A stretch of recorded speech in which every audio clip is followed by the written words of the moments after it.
ఇది చేయకుండా ఇవాళ 10,017 ఇండ్లు కూలగొడతా అని చెప్పి ఇది గవర్నమెంట్ ఇచ్చిన గెజిట్ నోటిఫికేషన్.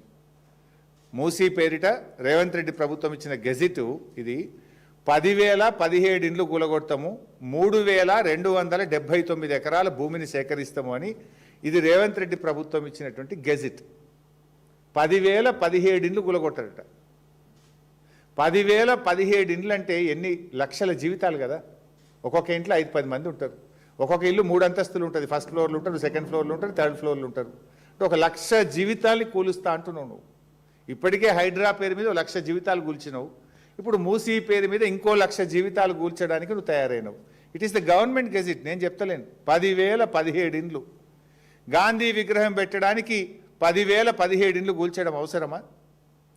మూసీ నదిని శుద్ధి చేయడానికి ఈ 10,017 ఇండ్లు కూల్చడం అవసరమా? మూసీ శుద్ధి చేయడానికి ఈ 3,279 ఎకరాల భూసేకరణ అవసరమా? అసలు ఏంది, నువ్వు మూసీ శుద్ధి చేస్తావా, రియల్ ఎస్టేట్ వ్యాపారం చేస్తావా? మూసీ శుద్ధి చేయడానికి 3,279 ఎకరాలు ఎందుకు?